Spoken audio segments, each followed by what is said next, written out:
Good morning students, welcome to my channel Dreams Make Real. My name is Dipali and today I am going to discuss with all of you 10th class English worksheet number 47, and the date of this worksheet is 22 October 2020. बच्चों सबसे पहले name of the student में you will fill your name in this column and your class teacher name in this column. ठीक है, तो आज हम first flight जो आपकी बुक है, टेक्स्ट बुक है, उसका चैप्टर 3 2 स्टोरीज अबाउट फ्लाइंग, ये आपके चैप्टर का नाम है। इसके बारे में हम लोग कुछ जानेंगे, इसकी स्टोरी को समझेंगे कि इसकी स्टोरी क्या है। इसके बच्चों 2 पार्ट दिए हुए हैं चैप्टर के। फर्स्ट पार्ट है हिज फर्स्ट फ्लाइट, यानी कि उसकी पहली उड़ान। तो आज हम इसी पार्ट के बारे में कुछ समराइज में पढ़ते हैं कि क्या समरी हमें दी हुई है। देखो बच्चों, read the following extract and answer the questions that follow. हमें इस एक्सट्रैक्ट को पढ़ना है जो हमें दिया गया है, और उसके बाद हमें कुछ क्वेश्चंस दिए हुए हैं जिसके आंसर हम लोगों को करने हैं। बच्चों देखिए, his first flight written by Liam O'Flaherty is a story of a young seagull who is afraid of flying। जो हिज फर्स्ट फ्लाइट है वो किसके द्वारा लिखा गया है? लियमो फेल्ट्री के द्वारा लिखी गई स्टोरी है, जो कि एक स्टोरी है एक यंग छोटे सीगल की। सीगल मतलब एक समुद्री पक्षी होता है। Who is afraid of flying, जो कि डर रहा है उड़ने से। ठीक है बच्चों, और देख सकते हैं आप, it is visible in your screen in this picture कि एक बच्चा जो है सीगुल, एक छोटा सा सीगुल बैठा हुआ है। कुछ छोटे हैं जो डर रहे हैं उड़ने से, और कुछ इनके पेरेंट्स हैं, इनके भाई बहन हैं जो कि उड़ान भर रहे हैं। और ये जो है एक रॉक, एक चट्टान पर, एक लैच पर बैठा हुआ है। चट्टान का टुकड़ा जो होता है उसको बोलते हैं, और काफ़ी बार उड़ने की कोशिश भी करता है। But many times he was afraid, लेकिन बार बार, बहुत बार ये डर जाता है कि ये सोचता है कि हिज विंग्स वुल नेवर सपोर्ट हिम, कि जो उसके पंख हैं वो उसे सपोर्ट नहीं करेंगे। देखो सारा ये समुद्र है, बहुत ही गहरा समुद्र है, दूर दूर तक फैला हुआ है, तो इसलिए ये यंग सीगल जो है डर रहा है। It feels that it wings will not support while flying, ये क्या सोचता है कि जो उसके पंख हैं वो उसको सपोर्ट नहीं करेंगे जब वो उड़ान भरेगा। दरा आगे देखो बच्चों क्या दिया गया है। The writer gives a beautiful narration of the story about how the bird overcomes his fear. तो इस तरह से जो राइटर हैं वो हमें एक ब्यूटीफुल नैरेटिव स्टोरी सुना रहे हैं, किसके बारे में, कि इस तरह से पक्षी, किस तरह से एक छोटा सा सीगल जो है अपनी डर पर काबू पा लेता है, अपने डर को जीत लेता है। ओवरकम मीन्स काबू पाना, ठीक है, अपने डर के ऊपर काबू पा लेता है, और फिर बाद में वो क्या कर लेता है, उड़ना सीख जाता है। देखो बच्चों, फर्स्ट एक्सट्रैक्ट में हमें क्या दिया है? The young seagull was alone on his ledge, जो छोटा सीगल है वो अकेला है अपनी लैच पर। देखो बच्चों, ये चट्टान है, चट्टान का एक टुकड़ा होता है जो कि कुछ बाहर निकला हुआ होता है, और ये इसके किनारे हैं। ठीक है, इसको ब्रिंक बोलते हैं। इसके किनारे जो हैं इसको हम क्या बोलेंगे? इसको हम ब्रिंक बोलेंगे। याद रखना आप, ये वर्ड आपका बार बार आएगा, इसलिए मैं आपको पहले ही बता रही हूँ। His 2 brothers and his sisters had already flown away the day before। उसके 2 भाई और उसकी जो बहन है वो पहले, एक दिन पहले ही उड़ चुके हैं।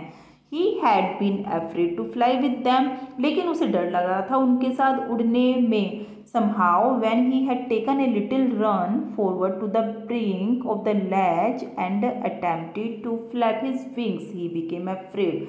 किसी भी तरह से जब उसने छोटी सी मतलब उड़ान लेना चाहा तो वो लैच के किनारे पर आया यहाँ पर, और उसने सोचा कि मैं उड़ान भरूंगा। एंड अटेम्प्टेड टू फ्लैप, और उसके जो पंख जैसे ही फड़फड़ाए, जैसे उसने कोशिश की कि मैं उड़ान भरूं, उड़ूं, और उसके पंख एकदम से क्या हुए, फड़फड़ाए, तो वो तुरंत डर गया। The great expanse of sea stretched down beneath and it was such a long way down, miles down। क्यों? क्योंकि जो समुद्र था उसकी गहराई जो थी इतनी थी, वो नीचे तक पूरा गहराई तक फैला हुआ था। समुद्र तो आप बताइए बच्चों कितना वास्ट होता है, कितना एक्सपेंस होता है। एक्सपेंस मीन मतलब उसका फैलाव कितना होता है, जो कि दूर दूर तक मीलों दूर फैला होता है। इसलिए उसे डर लग रहा था कि he felt certain that his wings would never support him. उसने क्या सोचा कि निश्चित ही उसके पंख जो है उसे सपोर्ट नहीं करेंगे और वो जो है गिर जाएगा। So he bent his head and run away back to the little hole under the ledge where he slept at night. तो इसलिए उसने क्या किया, इसलिए उसने अपनी गर्दन को नीचे झुकाई और क्या करा, अब वापस चला गया उसी छेद के अंदर जो उसके घर में बना हुआ था, यानी कि उसके लैज में बना हुआ था, और वहाँ पर जाकर सो गया। सेकेंड एक्सट्रैक्ट को बच्चों हम लोग समझते हैं क्या दिया गया है। आपको फर्स्ट समझ में आ गया होगा, दैट वॉज 24 आवर्स एगो। ये क्या था, ये जो था 24 आवर्स एगो, ये सब जो बातें थी वो 24 घंटे पहले हो चुकी थी। तब उसके भाई बहन जो थे उड़ान भर चुके थे, उड़ चुके थे, और वो उस टाइम अकेला था। Since then nobody had came near him, और अभी तक उसके पास कोई नहीं आया था। The day before all day long he had watched his parents flying about with his brother and sister. पूरा दिन बीत चुका था और वो देख रहा था कि किस तरह से उसके जो पेरेंट्स थे, माँ बाप थे, उसके माता पिता थे, वो उसके ब्रदर और सिस्टर को किस तरह से उड़ाना सिखा रहे थे, उनको किस तरह से उड़ने की कला में निपुण बना रहे थे। Teaching them how to skim the waves and how to dive for fish. उन्हें सिखा रहे थे कि किस तरह से जो होता है, स्किम का मतलब होता है जो हमारा पानी होता है उससे थोड़ी से ऊपर हवा में उड़ना, लहरों के ऊपर थोड़ा सा उड़ना, है ना। और या फिर लहरों से पे क्या होता है, किस तरह से लहरों पर आएगा, लहरों पर फिसलेगा और अपने मछली के टुकड़े को क्या करेगा, डुबकी लगाएगा मछली पकड़ने के लिए। किस तरह से, मतलब उसके पेरेंट्स जो हैं उसके भाई बहन को सिखा रहे थे कि किस तरह से वो लहरों पर उड़ना सीखेंगे और किस तरह से डुबकी लगाएंगे पानी में कि वो मछली को पकड़ सकें। He had in fact seen his elder brother catch his first herring and devour it. उसने वास्तव में देखा था कि जो उसके बड़े भाई थे उसने जो था अपना क्या, हेरिंग मतलब हिल्सा मछली, एक तरह की फिश होती है ये, किस तरह से अपनी फर्स्ट मछली को पकड़ लिया था और क्या कर लिया था, उसको डिस्ट्रॉय, पूरी तरह से उसका चीर फाड़ कर दी थी उसको खाने के लिए। Standing on a rock while his parents circled around raising a proud cackle। और जो चट्टानों पर खड़े हुए थे जब उसके पेरेंट्स, तो क्या कर रहे थे, उसको चारों तरफ से घेरे हुए थे और क्या कर रहे थे, कैकल, कैकल का मतलब उस पर हंस रहे थे, खिलखिलाकर हंस रहे थे। किस पर, कि उसके जो बड़े भाई ने मछली का टुकड़ा पकड़ लिया था उस पर खिलखिलाकर हंस रहे थे, घमंड कर रहे थे। And all the morning the whole family had walked about on the big plateau midway down the opposite cliff taunting him for his cowardice. और इसी सुबह जो पूरी फैमिली थी तब वे बाहर घूम रही थी पठार पर। पठार बच्चों वो होता है जो भूमि से थोड़ा सा उभरा हुआ हिस्सा होता है, उसको हम पठार बोलते हैं। तो उसको किसको, जो उस यंग सीगल था जो उड़ नहीं पाया था उसको टॉन्टिंग कर रही थी। क्यों? क्योंकि वो बहुत ही कायर था, ऐसा कह कहकर उसको टॉन्टिंग कर रहे थे। He stepped slowly out to the brink of the ledge। फिर वो धीरे से जो है लैज के किनारे पर आया। And standing on one leg with the other leg hidden under his wing. और फिर अपनी एक टांग पर खड़ा हो गया और दूसरी टांग जो है उसने अपने पंखों के नीचे कर ली, मतलब अपनी एक टांग पर खड़ा हो गया और दूसरे को छुपा लिया। He closed one eye then the other। फिर उसने अपनी एक आंख को बंद किया और फिर दूसरी भी बंद कर ली। And pretended to be falling asleep। और ऐसे बहाना बनाया जैसे कि वो सो रहा है, नींद में है।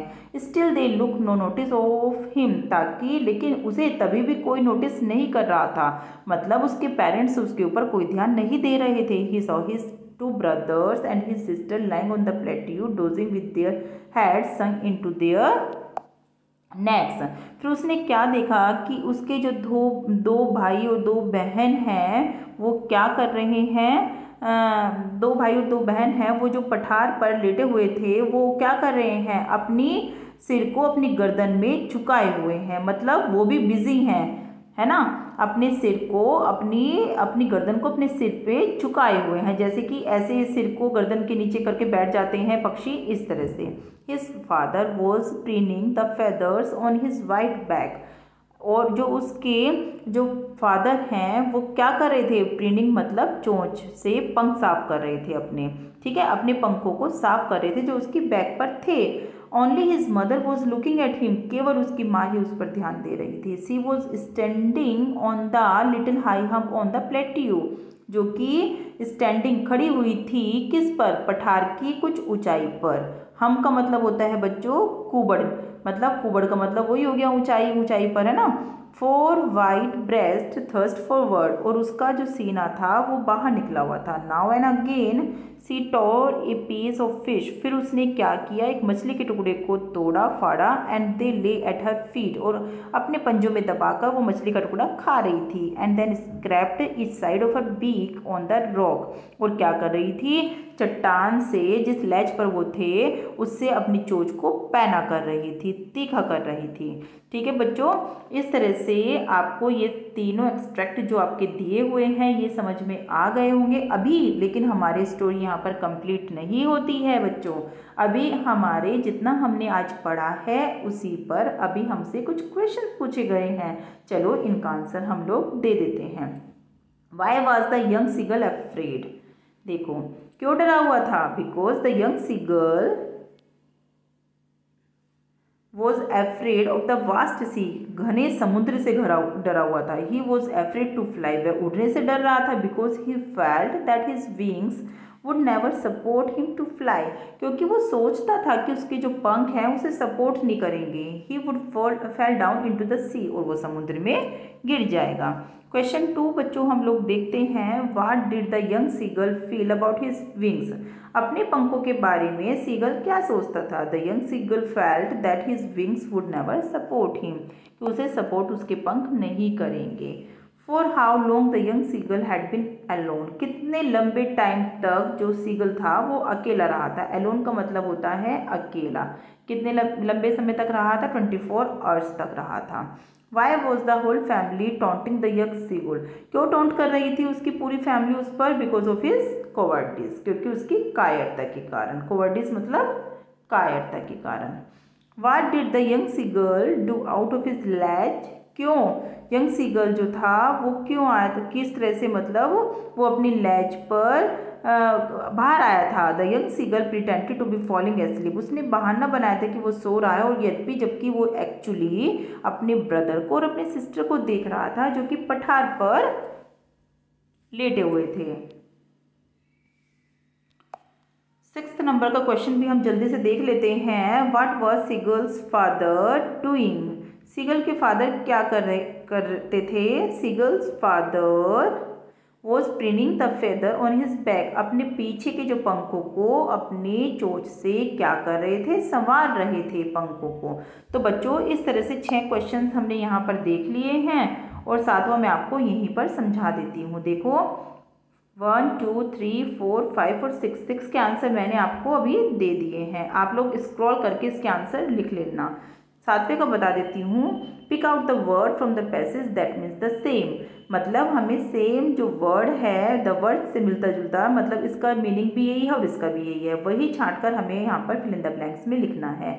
तो बच्चों इसमें आप लोग लिखेंगे ब्रिंक, ब्रिंक का मतलब मैंने आपको पहले भी बताया था किनारा। टू शार्पन, शार्पन का मतलब होता है प्रीनिंग, क्या लिखोगे, प्रीनिंग।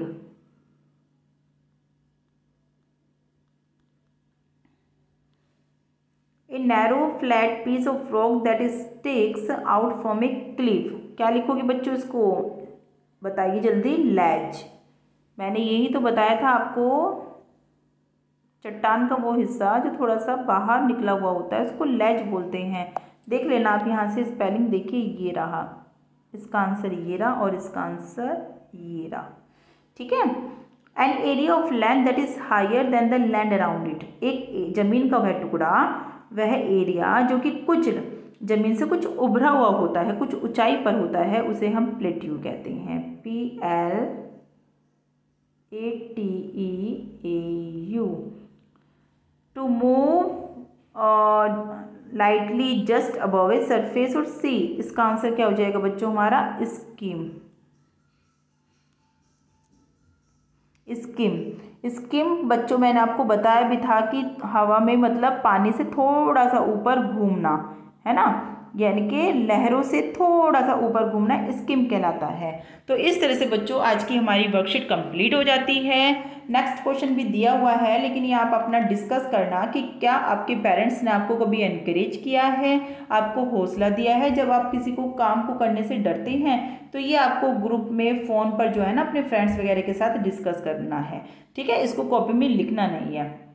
तो इस तरह से बच्चों आपकी जो आज की वर्कशीट होती है वो कंप्लीट होती है। आप, मुझे उम्मीद है कि आपको आज की वर्कशीट अच्छे से समझ में आ गई होगी। अपने क्वेश्चन आंसर भी आप लोग इस तरह से कॉपी में कर लोगे। बच्चों अगर आपको मेरी वीडियो अच्छी लग रही है तो उसको लाइक करोगे, कमेंट करोगे और मेरे चैनल को सब्सक्राइब करोगे और साथ ही बेल आइकन भी हिट करोगे ताकि आने वाली वीडियो आपको तुरंत मिल जाए। Thank you.